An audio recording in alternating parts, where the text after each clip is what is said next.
Hello. आप सभी का स्वागत है नासिर सर के क्लासेस में। और मैं पढ़ाता हूँ साइंस। मेरा नाम है वाघिरेन। हमारे पास आज जो टॉपिक है वो है केमिस्ट्री साइंस स्टैंडर्ड 10th का, इंग्लिश मीडियम का। और वो बहुत ही इजी चैप्टर है। उसका नाम है केमिकल रिएक्शन एंड इक्वेशन। तो मेरा मानना सबसे पहले यही है कि जो भी केमिकल रिएक्शन है उन सभी चीज़ों को जानने से पहले हमें ये जानना पड़ेगा कि सही में केमिकल क्या है। तो अगर हम बात करते हैं कि केमिकल क्या है, तो हमको जाना पड़ेगा पिछले साल स्टैंडर्ड 9 में। अब स्टैंडर्ड 9 में हमने एक बात पढ़ी थी और वो ये थी फिज़िक्स में कि जो भी मैटर है उसकी डेफिनेशन ये थी कि जो चीज़, कोई भी चीज़ जिसका मास है, जिसका द्रव्य है और जो स्पेस ऑक्यूपाई करता है, यानी कि जिसको जगह चाहिए और उसका मास है, तो उसको हम बोलते हैं मैटर। अब मैटर केमिकल नहीं है। सबसे पहले वाली ये बात कि कोई भी मैटर है वो केमिकल नहीं है, लेकिन वो जिससे बनी है वो केमिकल है। जैसे कि ये लैपटॉप या पानी का ग्लास या उस पानी के ग्लास में भरा हुआ पानी, वो सब मैटर है, लेकिन वो जिस भी चीज़ से बना हुआ है वो केमिकल है। तो हमको ये नॉर्मली रियलाइज़ हो गया है कि हमारी बॉडी भी एक मैटर है, क्योंकि उसका भी मास है और वो स्पेस ऑक्यूपाई करता है। तो हमारी बॉडी एक मैटर है, लेकिन उसके साथ साथ हमारी बॉडी जिससे बनी है वो केमिकल है। तो इस चैप्टर में हम यही पढ़ेंगे कि केमिकल रिएक्शन क्या है, और उसके साथ साथ ये भी पढ़ेंगे कि उसके इक्वेशन हम कैसे लिखेंगे। इक्वेशन ज़रूरी है केमिकल रिएक्शन को बताने के लिए, सिंबलाइज करने के लिए, उसके चिन्ह दर्शाने के लिए। तो सबसे पहले हम शुरुआत करते हैं चैप्टर के डेफिनेशन की। Chemical reaction. अब केमिकल रिएक्शन की डेफिनेशन बहुत ही ईजी है। वन और more substance form new substances, और ये है इसकी डेफिनेशन।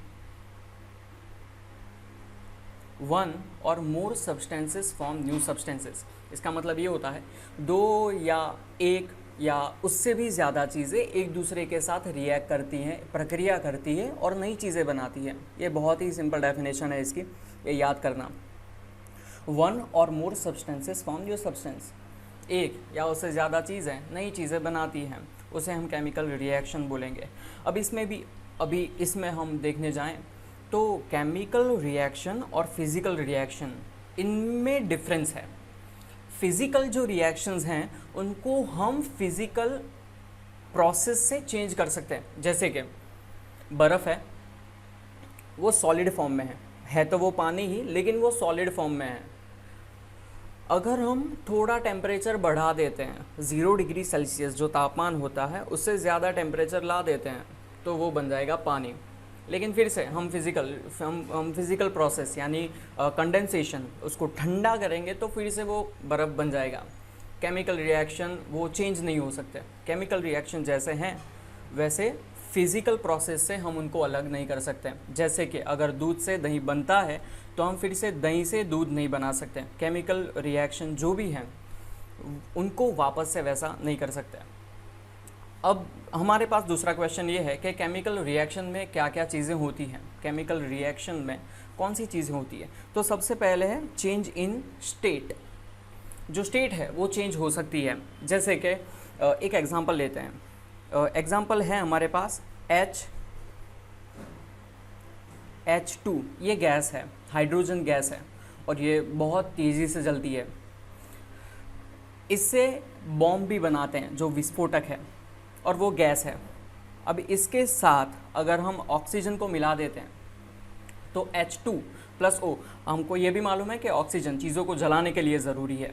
तो H2+O ये दोनों अलग अलग केमिकल हैं। इन दोनों को इकट्ठा कर देते हैं तो केमिकल प्रोसेस के बाद हमको मिलता है H2O, जो है पानी, जो आग को बुझाता है। अब हम फिर से पानी में से हाइड्रोजन और ऑक्सीजन फिज़िकल प्रोसेस से नहीं पा सकते। तो सबसे पहली बात यह है, स्क्रीन पे हम देख सकते हैं H2 और O, ये जो दोनों हैं वो गैस है, लेकिन केमिकल रिएक्शन के बाद ये बदल जाती है पानी में।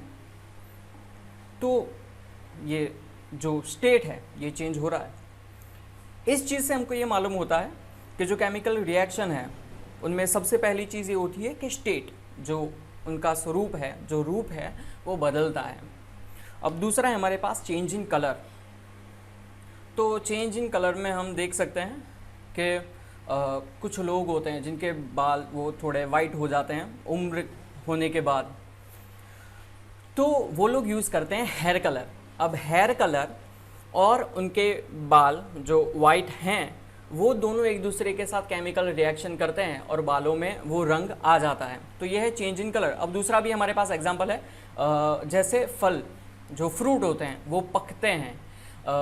कच्चा फल होगा तो वो मोस्ट ऑफली ग्रीन कलर का होगा। जैसे हमारे पास एग्जांपल है बनाना, जो कच्चा होता है तो वो ग्रीन कलर का होता है और केमिकल रिएक्शन होने के बाद वो हो जाता है पीला।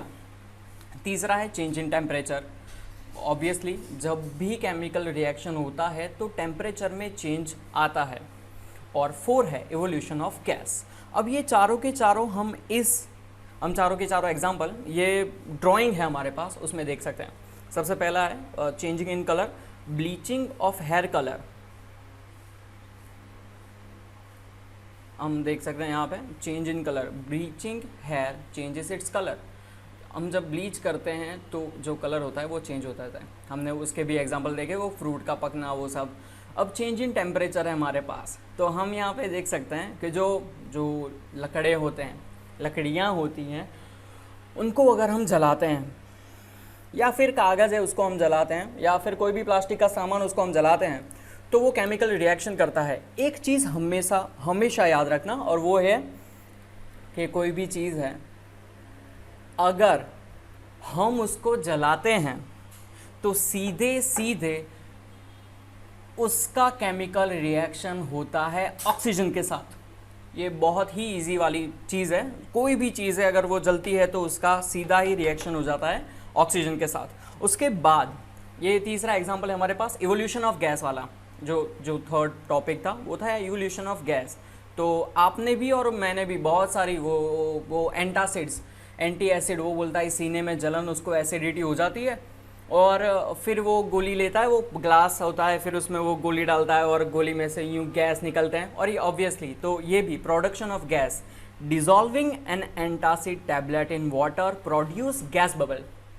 कोई भी एंटी एसिड टैबलेट होती है, एंटी एसिड मतलब बेसिक, इसका सीधा ही मतलब ये है कि हम जब बहुत ज़्यादा तली हुई या प्रोटीन वाली मांस, चिकन, मटन वाली चीज़ें ज़्यादा खाते हैं तो उससे जो स्टमक होता है उसमें एसिडिटी लेवल ज़्यादा हो जाती है, क्योंकि उसको पचाना है। तो एसिडिटी लेवल ज़्यादा हो जाती है तो ऑब्वियसली उससे सीने में जलन होती है। तो उसको हटाने के लिए जो मार्केट में टैबलेट मिलती है उसको बोलते हैं एंटी एसिड टैबलेट। वो जब भी पानी में घुलती है तो उसमें से बबल्स निकलते हैं।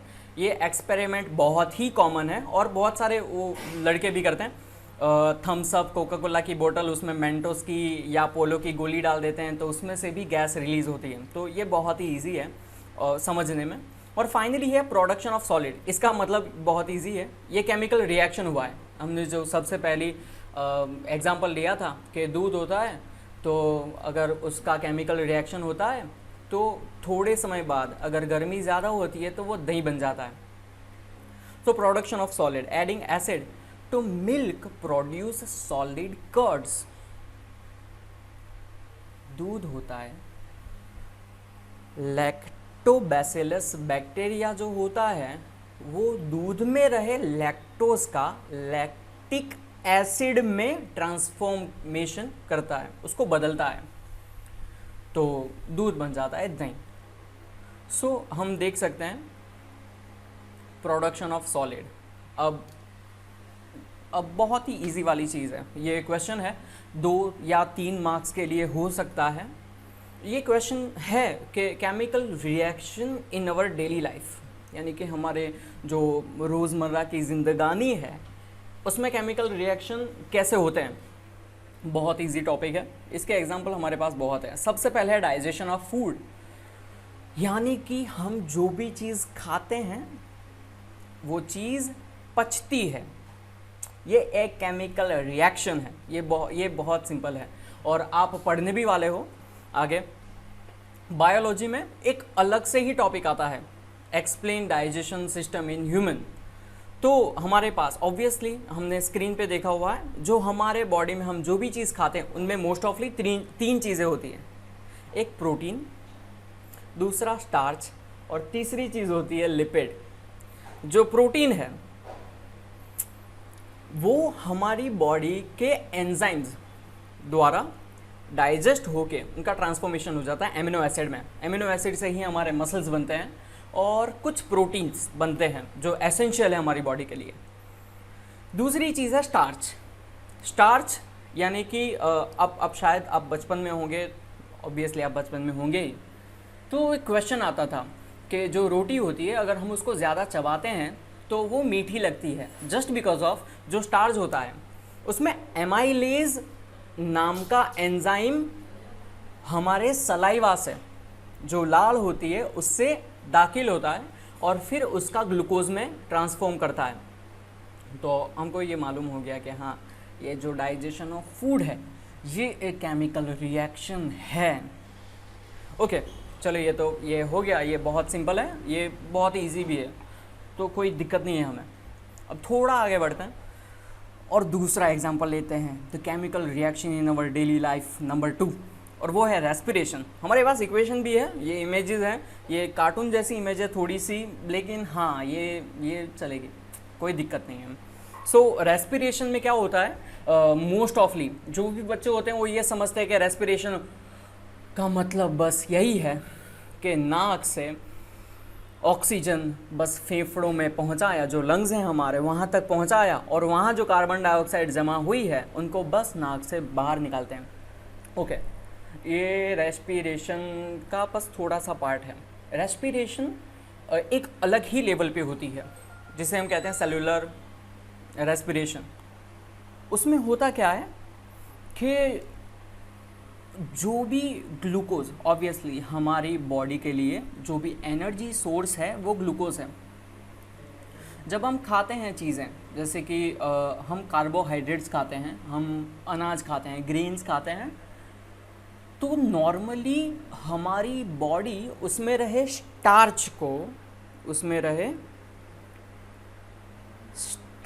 को सीधा ही ट्रांसफॉर्म करती है ग्लूकोज में और हमको एनर्जी मिलती है। ये सिंपल सा मामला है। स्टार्च है वो ट्रांसफॉर्म हो जाएगा ग्लूकोज में और हमको मिलेगी एनर्जी और हम बन जाएंगे शक्तिमान। हाँ, लेकिन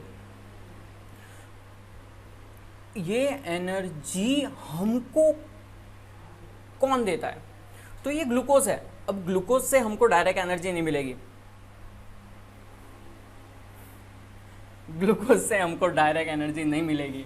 ग्लूकोज है वो जाएंगे हमारे बॉडी के सेल्स में। बहुत सारे सेल्स होते हैं हमारी बॉडी के अंदर, आपको मालूम ही है। तो ग्लूकोज वो हमारे सेल्स में जाता है। अब उसके साथ साथ हमारे ब्लड में जो लंग्स होते हैं उनमें छोटे छोटे पॉकेट्स होते हैं बलून जैसे,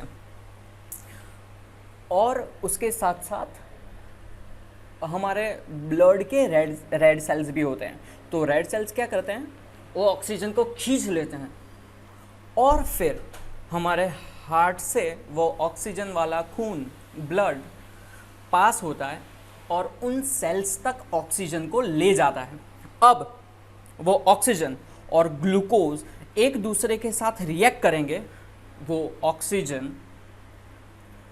वो ग्लूकोज और ऑक्सीजन एक दूसरे के साथ केमिकल रिएक्शन करेंगे और बदले में हमको कार्बन डाइऑक्साइड और पानी देंगे, लेकिन उसके साथ साथ हमको ज़िंदा रहने के लिए जो एनर्जी है वो भी वही देंगे।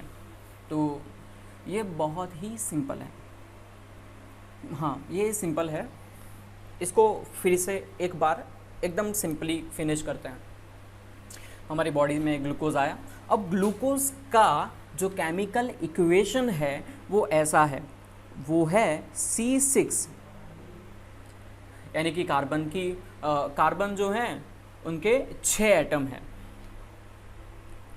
H12 यानी हाइड्रोजन है, उसके 12 एटम है, और उसके साथ साथ O6 ऑक्सीजन के भी 6 एटम हैं। तो कार्बन के 6, हाइड्रोजन के 12 और ऑक्सीजन के 6। ये आपको याद रखना है ग्लूकोज का मॉलिक्यूलर स्ट्रक्चर। अब ये रिएक्ट करते हैं ऑक्सीजन के साथ। सिंपली ये रिएक्ट किसके साथ करते हैं? ऑक्सीजन के साथ। अब ऑक्सीजन के साथ रिएक्ट करेंगे तो ये जो पूरा मॉलिक्यूलर स्ट्रक्चर है वो टूट जाएगा, बिखर जाएगा और नई चीज़ बनेगी। ऑब्वियसली ये हमारी डेफिनेशन से मिलती जुलती चीज़ है कि जो ओल्ड सब्सटेंसेस हैं उनमें से न्यू सब्सटेंसेस फॉर्म होते हैं। तो ये बन जाता है CO2 प्लस H2O प्लस हमको मिलती है एनर्जी। एनर्जी से हम कुछ भी कर सकते हैं, किसी को मार भी सकते हैं, किसी को बचा भी सकते हैं। ओके चलो, तो ये टॉपिक फिनिश हुआ रेस्पिरेशन का। अब उससे थोड़ा आगे बढ़ते हैं और ये है रस्टिंग ऑफ आयरन। ये तीसरा एग्जाम्पल है। ये हम सबको मालूम है कि अगर लोहे की चीज़ है या कॉपर की चीज़ है, मोस्ट ऑफली पहले हम लोहे का एग्जाम्पल देखते हैं। Iron, rusting of iron. तो अगर उसको आपने देखा होगा बारिश के टाइम में तो ऑब्वियसली बारिश ही होगी, और जो एटमॉस्फेयर है, हमारी जो हवा है, उसमें होता है ऑक्सीजन। तो बारिश का पानी, उसमें भी ऑक्सीजन होता है और हवा, उसमें भी ऑक्सीजन होता है। तो ये रिएक्ट करते हैं Fe के साथ, यानी कि जो भी लोहे की चीज़ें होंगी है, जो होती हैं, सॉरी मुझे माफ़ करना, जो भी लोहे की चीज़ होती है उनके साथ ऑक्सीजन रिएक्ट करेगा और उसको जंग लगा देगा, और इस प्रोसेस को हम बोलते हैं रस्टिंग ऑफ आयरन। ये बहुत सिंपल है। अब इसका इक्वेशन देखते हैं कि इसका इक्वेशन कैसे हम लिख सकते हैं। ये बहुत ही सिंपल है, बहुत आसान है। रस्टिंग ऑफ आयरन, तो सबसे पहले हम आयरन को हम सिंबोलाइज करते हैं Fe से। ये Fe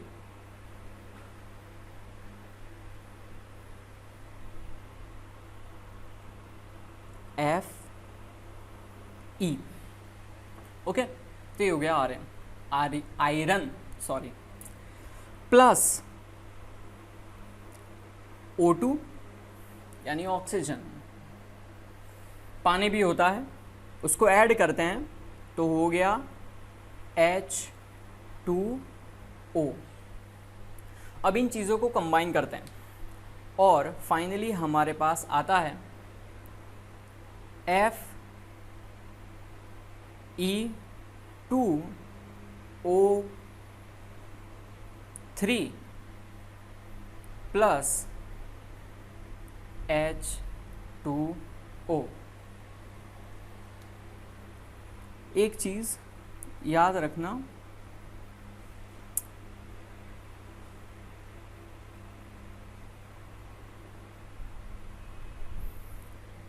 Fe plus O2 plus H2O एक साथ मिलके जो चीज़ बनाते हैं वो होता है रस्टिंग ऑफ आयरन, यानी रस्टेड आयरन, जंग लगा हुआ लोहा, जो हमने लास्ट टाइम में चालू किया था।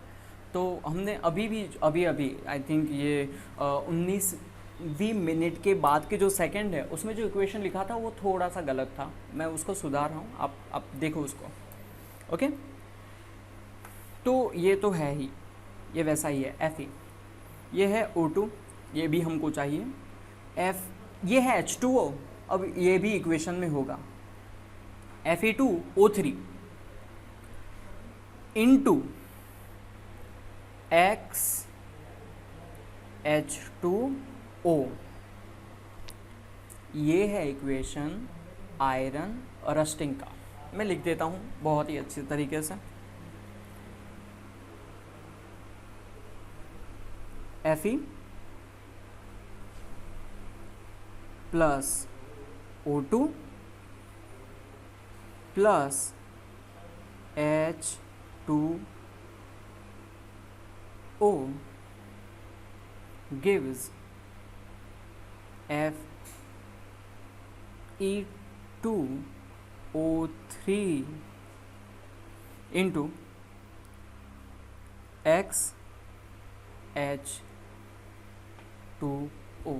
हाँ, तो ये है हमारे पास इक्वेशन रस्टेड आयरन का। फोर्थ है वो है फॉर्मेशन ऑफ कर्ड, यानी कि दही का बनना। ये हमने ऊपर भी इमेज में भी देखा था और यहीं पे भी आया है, बहुत इजी थिंग है। फाइनली हमारे पास जो बस बहुत सारे एग्जांपल हैं, लेकिन हमने बस 5 ही एग्जांपल रखे हैं। 5वां एग्जांपल है हमारे पास रेस्पिरेशन का उल्टा, जो हमारे सेल्यूलर रेस्पिरेशन है, यानी कि हम ग्लूकोज और ऑक्सीजन को मिला के कार्बन डाइऑक्साइड और पानी छोड़ते हैं। इसकी उल्टी प्रोसेस जो है फोटोसिंथेसिस। फोटोसिंथेसिस आप सबको मालूम है कि लाइक ये सूरज है, ये सूरज है, इसकी जो एनर्जी है वो पत्तों में रहा हुआ क्लोरोफिल एब्जॉर्ब करता है और फिर उससे ये ज़मीन में से पानी गेट करेगा, यानी H2O। ज़मीन में से जो पेड़ हैं वो H2O खींच लेंगे और कार्बन डाइऑक्साइड उनको मिल जाएगा एटमॉस्फेयर में से। कार्बन डाइऑक्साइड ऑब्वियसली ये टॉपिक आई थिंक आपने ये समझा हुआ है, करण सर ने आपको समझाया ही होगा। H2O ज़मीन में से और carbon dioxide CO2 gas atmosphere में से ये ले लेता है, और जो लाइट की एनर्जी है, लाइट की एनर्जी से ये दोनों चीज़ें इकट्ठा हो जाती हैं और उससे बन जाती है शुगर यानी ग्लूकोज, और उसके साथ साथ रिलीज होता है ऑक्सीजन गैस। ओके, चलो अब ज़्यादा नहीं आगे बढ़, इस चीज़ को ख़त्म ही कर देते हैं और आगे बढ़ते हैं। Parts of reaction. तो रिएक्शन के कितने पार्ट्स होते हैं? मोस्ट ऑफ ही रिएक्शन के 2 पार्ट होते हैं, एक होता है रिएक्टेंट और दूसरा होता है प्रोडक्ट। ये बहुत ही इजी है ना। रिएक्टेंट क्या होता है? रिएक्टेंट की डेफिनेशन है reactant which take part in reaction, यानी कि रिएक्शन में जो पार्ट लेता है वो है रिएक्टेंट। और जो सब्सटेंस बनता है, जो सब्सटेंस है, मैं अलग कलर चेंज करके लाइक इसको मैं थोड़ा सा बदल देता हूँ, कलर को ये मिक्स कर देता हूँ मैं कलर, ये वाली चीज़ ये प्रोडक्ट है। यानी कि देखो अब ये वाला जो फोटोसिंथेसिस है हमारे पास, ये 5वां वाला, इसमें एग्जांपल देखते हैं। तो आप देख सकते हो रिएक्टेंट कौन कौन है यहाँ पे। रिएक्टेंट है कार्बन डाइऑक्साइड, हाँ ये कार्बन डाइऑक्साइड रिएक्टेंट है, H2O रिएक्टेंट है। ओके, रिएक्टेंट का मतलब क्या होता है? वो लोग रिएक्शन करते हैं, जो सब्सटेंस रिएक्शन में पार्ट लेते हैं वो रिएक्शन करते हैं। और प्रोडक्ट क्या है?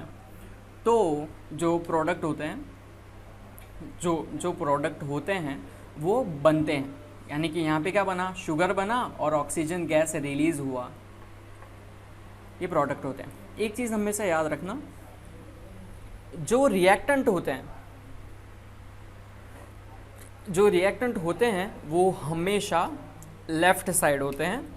रिएक्टेंट ये यहाँ पे आप सब हमेशा याद रखना, जो रिएक्टेंट होते हैं वो लेफ्ट साइड होते हैं और जो प्रोडक्ट होते हैं वो राइट साइड होते हैं। हम देख ही सकते हैं ऊपर। ओके, चलो ठीक है। अब एक एग्जांपल देख लेते हैं। एग्जांपल है बहुत सिंपल है, ये देखो यहाँ पे ये क्या कर रहा है, ये figure number 1.1 burning of magnesium ribbon in air and collection. Okay चलो, आपको मालूम नहीं कहाँ पे है तो ये यहाँ पे है, ये रहा बर्निंग ऑफ मैग्नीशियम रिबन यानी पट्टी। तो मैग्नीशियम की जो पट्टी है अगर हम उसको हवा में जलाते हैं तो देखो बर्निंग ऑफ मैग्नीशियम रिबन, यानी कि मैग्नीशियम की जो पट्टी है उसको हम हवा में जलाते हैं। And collection of magnesium oxide in watch glass, और अगर हम मैग्नीशियम की पट्टी को जलाते हैं तो वो जलेगी और उसकी राख भी बनेगी। तो ये जली को आग कहते हैं, बुझी को राख कहते हैं वाली सिस्टम है मैग्नीशियम की। Burning of magnesium ribbon in iron collection of magnesium oxide. ये देखो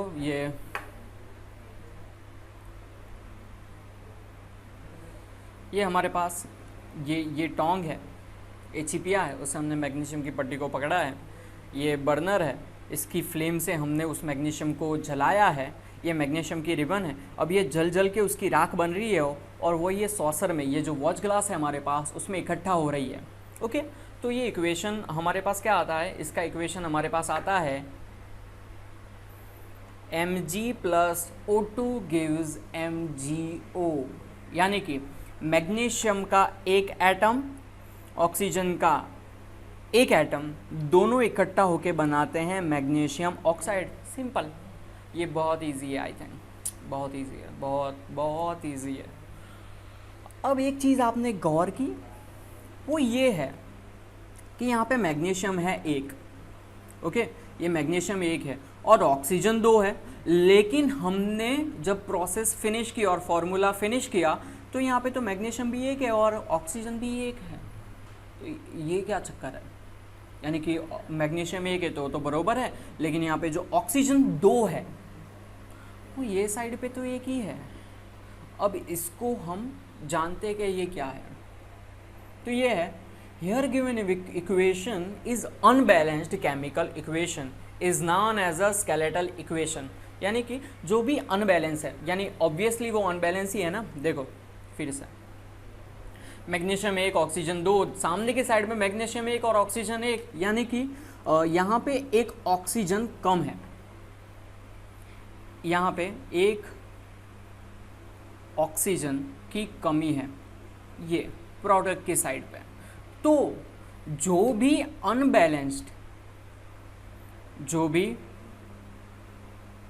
अनबैलेंस्ड केमिकल रिएक्शन होते हैं उनको बोलते हैं स्केलेटल इक्वेशन। स्केलेटल यानी वो खाली कंकाल है, वो पूरी बॉडी है ही नहीं उसकी।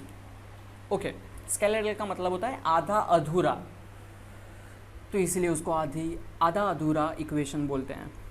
ओके, ये याद रखना, दैट लाइक एग्जाम में आपको क्वेश्चन हो सके like what is a skeletal equation और डिफाइन स्केलेटल इक्वेशन, सो आपको बस आंसर यही देना है, unbalanced chemical equation is known as skeletal equation. मैं फिर से आपको वो अलग से बता ही देता हूँ कि क्या है।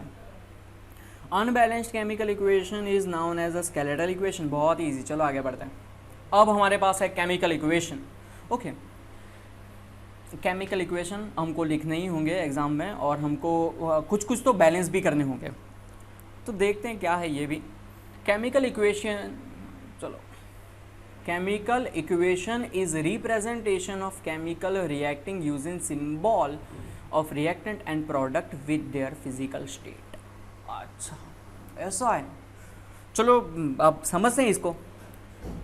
Chemical equation is representation. Chemical equation, जो भी हम इक्वेशन लिखते हैं, जो भी समीकरण लिखते हैं, वो रिप्रेजेंटेशन है, वो एक चीज़ को दर्शाता है, वो बताता है। Chemical reaction using symbol, chemical reaction using symbols of reactant and product, ये तो हमको मालूम है कि केमिकल इक्वेशन है वो उस केमिकल प्रोसेस में जो रिएक्टेंट हैं और जो प्रोडक्ट हैं उसके सिंबल हैं, सिंपल। लेकिन एक चीज़ ऐड हो जाती है यहाँ पे, और वो है विथ देयर फिजिकल स्टेट, यानी कि उनका जो फिजिकल स्टेट होगा, यानी कि कुछ चीज़ें सॉलिड होती हैं, कुछ चीज़ें गैस होती हैं, कुछ चीज़ लिक्विड होती है, कुछ चीज़ एक्वियस होती है।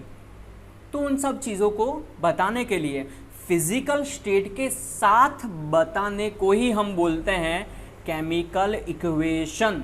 अगर आप सिर्फ केमिकल रिएक्शन का symbol of reactant and product ही दर्शाते हो तो वो गलत है, आपको उसका फिजिकल स्टेट भी बताना ज़रूरी होगा एग्ज़ाम में। हाँ, एग्ज़ाम में। सो एस अगर वो ब्रैकेट में होता है तो वो डिफ़ाइन करता है कि वो सॉलिड है, एल डिफ़ाइन करता है कि वो लिक्विड है, जी डिफ़ाइन करता है कि वो गैस है, और एक ही वो दर्शाता है कि वो एक्यूएस है। अब एक्यूएस है क्या? एक्यूएस का मतलब है सॉल्यूशन विथ वाटर, यानी कि उसका पानी में सॉल्यूशन, बस। चलो अभी हमारे पास ये एग्जाम्पल है, हमने अभी स्केलेटल एग्जाम्पल देखा था मैग्नीशियम और ऑक्सीजन का। अभी देखो यहाँ पे मैग्नीशियम है, वो देखो Mg, यहाँ पे हमने S लिखा हुआ दिख रहा है आपको, है ना, ये S लिखा हुआ है। फिर उसके बाद जो में ऑक्सीजन है वो G में ब्रैकेट में G लिखा हुआ है, और फिर से MgO बनता है। MgO है वो सॉल्ट है। मैग्नीशियम और ऑक्सीजन दोनों जब केमिकल रिएक्शन करते हैं तो बनता है मैग्नीशियम ऑक्साइड, और वो जो ऑक्साइड होता है वो होता है सॉलिड, इसलिए हमने यहाँ पे ब्रैकेट में सॉलिड लिखा है। ओके, ये जो इक्वेशन है उसमें हमने बस यही चीज़ें दर्शाई है कि ये सॉलिड है, ये गैस है, ये सॉलिड है, ये मैग्नीशियम ऑक्सीजन MgO। एक चीज़ अभी भी बाकी है, और वो क्या है? ये अनबैलेंस है। ये पूरा इक्वेशन अनबैलेंस है। यहाँ तक कि जो भी केमिकल रिएक्शन देखी हमने, मैग्नीशियम ऑक्सीजन और MgO जो बनता है, ये अनबैलेंस है। तो हमको अब सीखना पड़ेगा कि हम उसको बैलेंस कैसे करेंगे, लेकिन सबसे पहले हमको ये जानना ज़रूरी होगा कि what is unbalanced chemical equation. So हमारे पास आता है क्वेश्चन नंबर 6, ओके, और वो है what is unbalanced chemical equation. तो चलो उसको भी फिनिश करते हैं। What is unbalanced chemical equation. हमारे पास नए कलर की पेन है, हमारे पास बहुत सारे कलर की पेन है। सबसे पहली चीज़, chemical equation written using chemical formula instead of words, यानी कि chemical equation written using chemical formula instead of words. शब्दों की जगह जो वर्ड्स होते हैं उनकी जगह अगर हम केमिकल इक्वेशन को केमिकल फार्मूला से ही बताते हैं, तो वो हो जाता है unbalanced chemical equation. Second thing, आपको मालूम है मैथ्स के अंदर जो भी सम आते हैं उसमें से कुछ सम प्रूफ करने के आते हैं। उसमें क्या होना चाहिए? LHS इक्वल टू RHS, ये चीज़ होनी चाहिए उसमें, यानी कि दोनों साइड्स बराबर होनी चाहिए। अगर नहीं बराबर है तो इक्वल टू के बीच में हम कर देते हैं एक बहुत ही बड़ी लाइन, जिसका मतलब होता है नॉट इक्वल टू। ये बहुत सिंपल है, मुझे भी आता है ये तो। ओके, सो फिर से वापस वहीं आ जाते हैं हमारे साइंस की तरफ। तो अब आगे बढ़ के देखते हैं हम। एक चीज़ हमने फिनिश की कि अगर हम शब्दों की जगह पे सिर्फ केमिकल फार्मूला लिखते हैं तो वो अनबैलेंस्ड केमिकल इक्वेशन हो गया। अब दूसरी भी चीज़ है हमारे पास। दूसरा पॉइंट ये है कि mass and number of atoms are not same on the both side. LHS और RHS के जो नंबर्स हैं वो अगर सेम ना हो दोनों तरफ, तो वो अनबैलेंस्ड केमिकल इक्वेशन है। ये दो चीज़ याद रखना हमेशा। ये क्वेश्चन आ सकता है एग्ज़ाम में, आ सकता है का मतलब है कि ये क्वेश्चन आ सकता है एग्ज़ाम में। Okay, so what is unbalanced chemical equation. So obviously हमारे पास फर्स्ट है chemical equation written using chemical formula instead of words, and second है mass and number of the atoms are not same on the both side.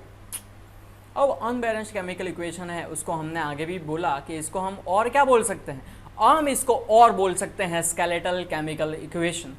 Easy, चलो ठीक है, कोई बात नहीं। अब हम थोड़ा आगे बढ़ते हैं और हमारे पास नेक्स्ट क्वेश्चन है।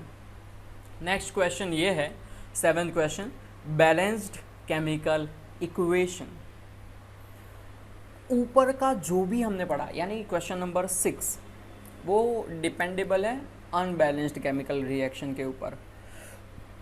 जो 7वां क्वेश्चन है वो पूरा आधारित है, डिपेंड करता है बैलेंस्ड केमिकल इक्वेशन पे। इसमें हम सबसे पहले जानेंगे कि इक्वेशन जो भी होता है, केमिकल इक्वेशन जो भी होता है, उसको बैलेंस करना क्यों ज़रूरी है ना। दूसरी चीज़, ये एसेंशियल क्यों है, ये ज़रूरी क्यों है। और तीसरी चीज़ हम सीखेंगे कि उसको बैलेंस कैसे करते हैं। ओके, तो शुरू करते हैं 7वां क्वेश्चन। सबसे पहले बैलेंस केमिकल इक्वेशन, तो सबसे पहले उसकी डेफिनेशन हमेशा याद रखना, कभी भी मत भूलना, बस उतना ही। तो हम ले लेते हैं नया कलर मार्कर का, है ना। ओके, ये पिंक लेते हैं। ओके, चलो स्टार्ट करते हैं। Mass and number of atom are same on both side. That kind of equation are known as balanced chemical equation. Simple. यानी कि प्रोडक्ट की साइड और रिएक्टेंट की साइड, दोनों ही साइड पे मास और नंबर सेम हो तो उसको हम बोलेंगे बैलेंस्ड केमिकल इक्वेशन। हमने बोला था कि लाइक इसमें इंपॉर्टेंस आएगा, तो इसमें इंपॉर्टेंस है। सो जो क्वेश्चन है वो ये है, इंपॉर्टेंस ऑफ बैलेंस्ड इक्वेशन। क्यों ज़रूरी है भाई, हम इक्वेशन को बैलेंस क्यों करते हैं। सो ये रहा हमारे पास क्वेश्चन और ये रहा हमारे पास answer. Number of moles of reactant and product can be known, यानी कि जो केमिकल इक्वेशन होता है वो अगर बैलेंस्ड हो, जो केमिकल इक्वेशन है वो अगर बैलेंस्ड हो तो हम जान सकते हैं कि कौन कौन से रिएक्टेंट और कौन कौन से प्रोडक्ट कितने मोल में हमारे जो प्रोसेस है उसमें है, नहीं तो ये प्रॉब्लम कर सकता है। Second thing, gives detail about the quantity of reactant and product। हमारा प्रोडक्ट कितना मिलेगा हमको, कितना रिएक्टेंट यूज करेंगे, तो ये हमको बताता है। ओके, ये सेकंड इंपॉर्टेंस हो गया। क्या है, gives detail about the quantity of reactant and product, हमको बताता है कि हमको कितना प्रोडक्ट यूज करना है, सॉरी माफ़ करना मुझे, कितना रिएक्टेंट यूज़ करना है और उससे हमको कितना प्रोडक्ट मिलेगा, ये चीज़ हमको मालूम होगी। ओके, और थर्ड है, इससे हमको मालूम पड़ेगा कि किसकी क्या इससे physical state can be noun, ये वाली जो चीज़ है इससे हमको ये मालूम होगा कि जो रिएक्टेंट है वो रिएक्ट करके जब प्रोडक्ट बनते हैं तो उनकी स्टेट कौन सी रहती है। बहुत इजी, अरे बहुत इजी है भाई ये तो सब। चलो आगे बढ़ते, थोड़े आगे बढ़ते हैं। अब है एसेंशियल। ये ज़रूरी क्यों है, ऑब्वियसली वो इम्पॉर्टेंट था, ये एसेंशियल है। एक बात ध्यान से सुनना,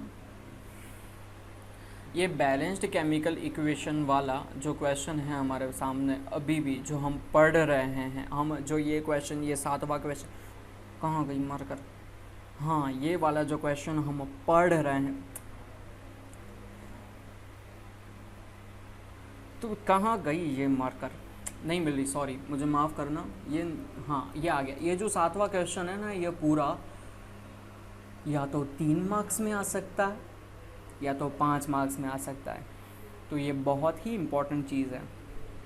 चलो ठीक है, अब आगे बढ़ते हैं। हो गई इसकी ये क्वेश्चन की एडवर्टाइजमेंट थोड़ी सी, आगे बढ़ते हैं। Why is the balancing of chemical equation essential. जो केमिकल बैलेंस मतलब जो भी केमिकल इक्वेशन को बैलेंस करना क्यों ज़रूरी है। हमने 9वीं कक्षा में पढ़ा था कंजर्वेशन ऑफ मास, जो लॉ है, ये देखो यहाँ पे लिखा हुआ है, मैंने भी, bye the law of conservation of मास। हमने बहुत सारे लॉ पढ़े थे 9th स्टैंडर्ड में, आप सब लोग थे, शायद कुछ बच्चे नए हों, 10th में आए हों, नए फॉर्म फिलअप किए हों, और ये कोरोना वाली सिस्टम आ गई, फिर से ऑनलाइन पढ़ना पड़ रहा है, तो मैं बोल देता हूँ बस खाली। तो हमने 9th स्टैंडर्ड में पढ़ा था कि ये जो पूरा ब्रह्मांड है, यानी ये जो पूरा वर्ल्ड है, जो पूरी दुनिया है, उसमें ना तो हम कुछ बना सकते हैं ना किसी चीज़ को तोड़ सकते हैं, हम सिर्फ एक चीज़ से दूसरी चीज़ में ट्रांसफॉर्म कर सकते हैं।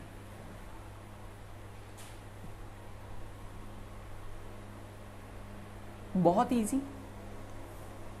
यानी कि हम कुछ बना भी नहीं सकते, हम कुछ तोड़ भी नहीं सकते, जो चीज़ जैसी है बस हम उसको दूसरे फॉर्म में डाल सकते हैं, उसका ट्रांसफॉर्मेशन कर सकते हैं। ये आपको समझ आएगा। इस दुनिया में कोई भी ऐसा इंसान ऐसा नहीं है कि उसकी बुद्धि बहुत ही ज़्यादा हो सकती है लेकिन उसने अपने आप से कभी भी एक छोटी मिट्टी का कण भी नहीं बनाया है। क्या आप समझ रहे हो? दूसरी चीज़ जो by the law of conservation है, conservation of mass, sorry, by the law of conservation of mass matter can neither be created nor destroy in chemical reaction. इसलिए हमको ये जो इक्वेशन है उसको बैलेंस करना बहुत ज़रूरी है। क्यों? देखो एक एग्जांपल देता हूँ, आप बहुत ही ध्यान से ये इस चीज़ को पढ़ना। ओके,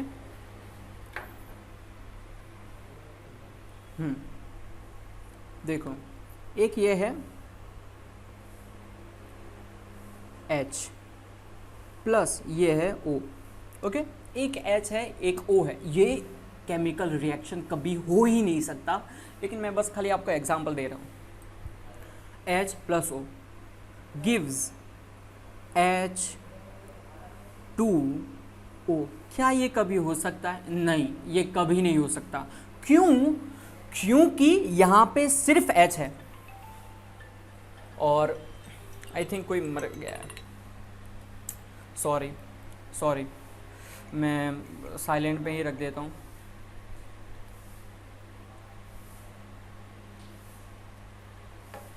तो हाँ, हम थे कि जो H है वो एक है, ये ऑक्सीजन है एक है, अब हम यहाँ पे H2 है, ये नहीं ला सकते हैं, मालूम पड़ रहा है ना? इसलिए bye the law of conservation of mass matter can neither be created nor be destroyed in chemical reaction. Chemical reaction में जो मैटर है वो ना तो बन सकता है ना तो वो मिट सकता है, इसलिए हमको बैलेंस करना ज़रूरी है।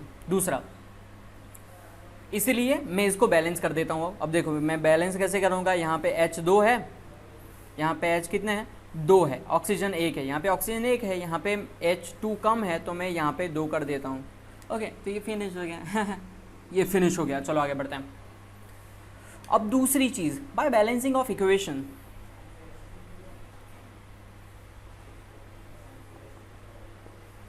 by balancing the equation the number of atom of each element remain the same, that's why balancing of equation is essential। बहुत तेज।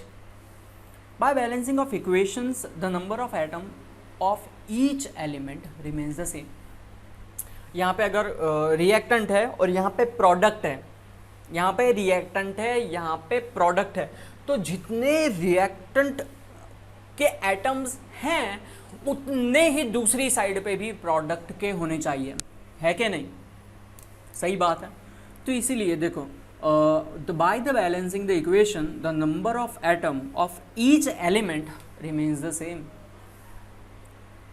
दैट्स वाई, इसीलिए balancing of chemical equation is essential. Okay, तो ये होता है finish. अब हम equation को balance कैसे करेंगे उसका एक एग्जांपल आज देख लेते हैं। ओके, एक एग्जांपल हम देख लेते हैं। तो सबसे पहले हम लिखते हैं जो इक्वेशन है उसको। सबसे पहले ये देखना आपको इसमें समझ पड़ ही जाएगा। क्वेश्चन है हमारे पास, how to balance equation. Okay, बहुत ही सुंदर हैंडराइटिंग है मेरी। ओके, चलो वो हैंडराइटिंग के बारे में बाद में बात करेंगे लेक्चर में, जब ऑफलाइन हो जाएंगे, कोरोना ख़त्म हो जाएगा तब। सबसे पहले लिखता हूँ मैं Fe यानी लोहा, आयरन। यहाँ पे लिखता हूँ मैं वो S के फॉर्म में होगा, सॉलिड होगा, प्लस इसमें मैं ऐड करता हूँ ऑक्सीजन यानी O2। ओके सॉरी, मुझे माफ़ करना, सॉरी। बस यहीं तक याद रखो। Fe है लोहा, उसमें वो सॉलिड फॉर्म में है और उसमें हमने ऐड किया H2O और बनता है, क्या बनता है? बनता है Fe2O3 प्लस H2। ओके, ये इक्वेशन है हमारे पास, ये इसको ऐसे ही रखते हैं। Fe है सॉलिड फॉर्म में, H2O है लिक्विड फॉर्म में, Fe2O3 आता है सॉलिड फॉर्म में, H2 आता है गैशियस यानी गैस के फॉर्म में, गैस। ओके, कोई दिक्कत नहीं। अब फिर से थोड़े से आगे बढ़ते हैं। इसको देखो, सबसे पहले यहाँ पे Fe1 है। ओके, यहाँ पे जो प्रोडक्ट की साइड है हम लिखते हैं, यहाँ पे प्रोडक्ट की साइड पे मैं लिखता हूँ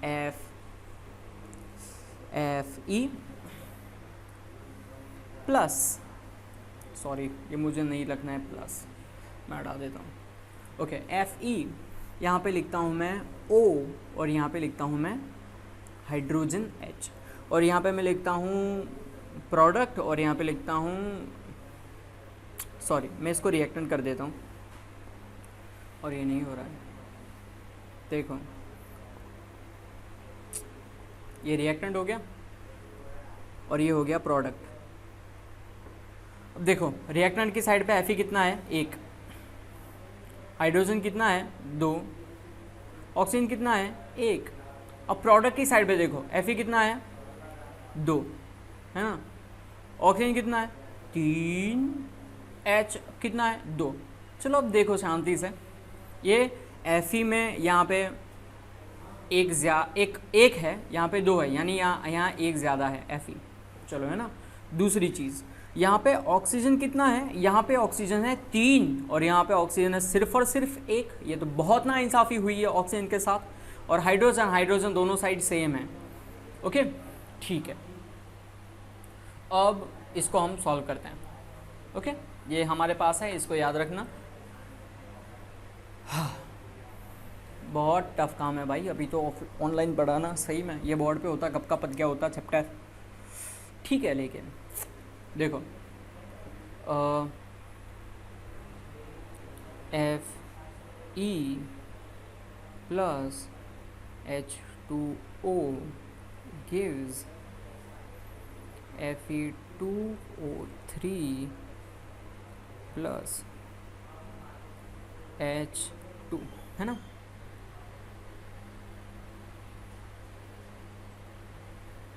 ओके, सो हमको ये मालूम हो गया, यहाँ पे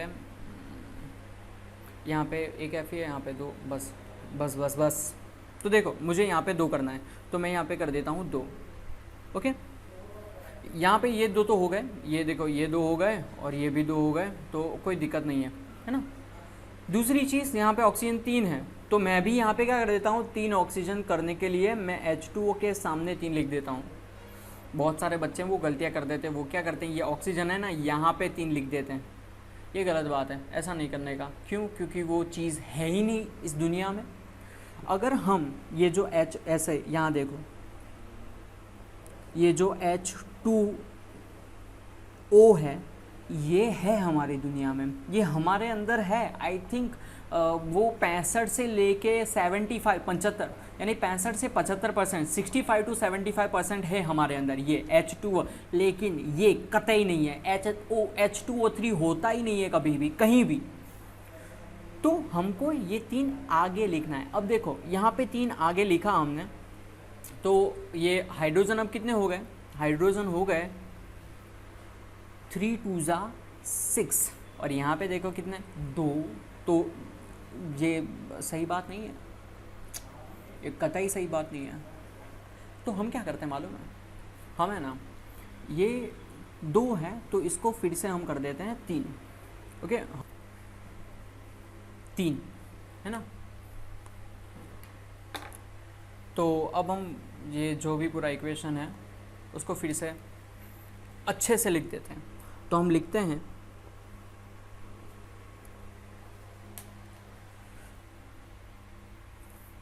तो स्टार्ट करते हैं।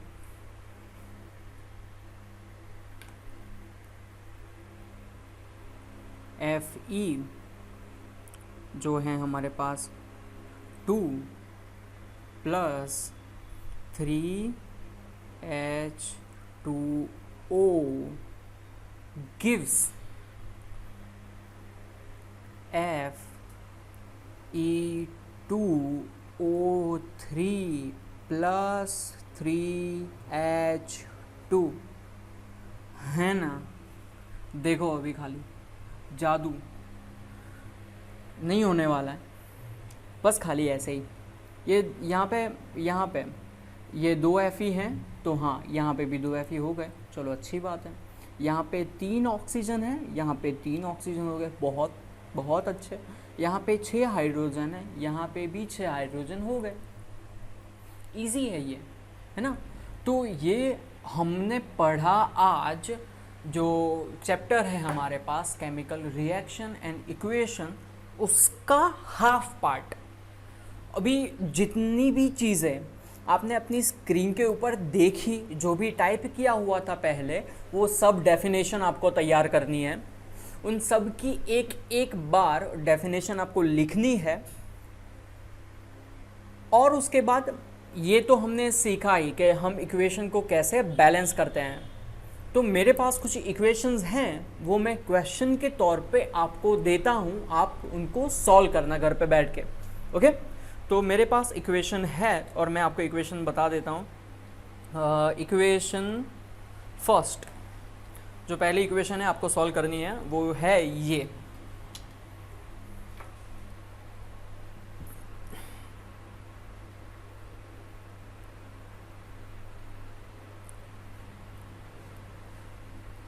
HNO3 +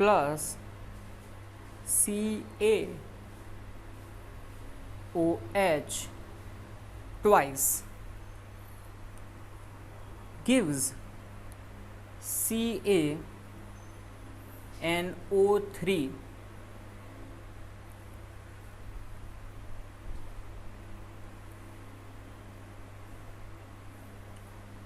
twice. ओके, ये पहली इक्वेशन है, आपको ये सॉल्व करनी है। Plus H2O। ओके, ये फर्स्ट फिनिश हुआ। अब जो नेक्स्ट क्वेश्चन है वो है हमारे पास, वो दूसरा क्वेश्चन है NaOH। NaOH को हम सोडियम हाइड्रोक्साइड भी बोलते हैं, ये हमेशा याद रखना, कभी भूलना मत। Plus H2SO4 H2SO4। ये दोनों जब इकट्ठा होते हैं तब बनता है Na2SO4 + H2O। ठीक है, ये दूसरा क्वेश्चन है जो बैलेंस करना है। अब तीसरा क्वेश्चन,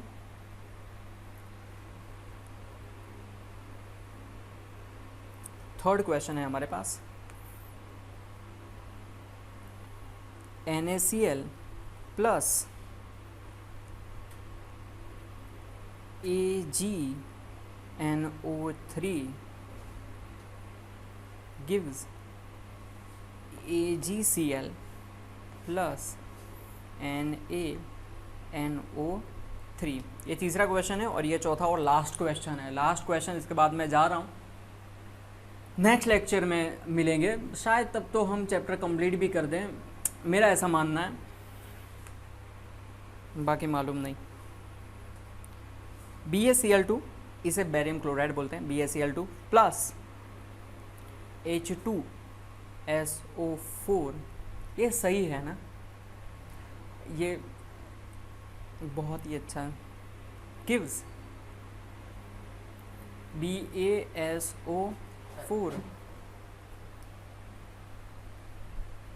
BaSO4 प्लस HCl। तो बस ये आपका होमवर्क है, आपको ये सब कंप्लीट करना है, जो मैंने आपको पढ़ाया वो सब याद रखना, डेफिनेशंस फिनिश करना, बस फिर बाद में मिलते हैं। ओके, अल्लाह हाफिज़।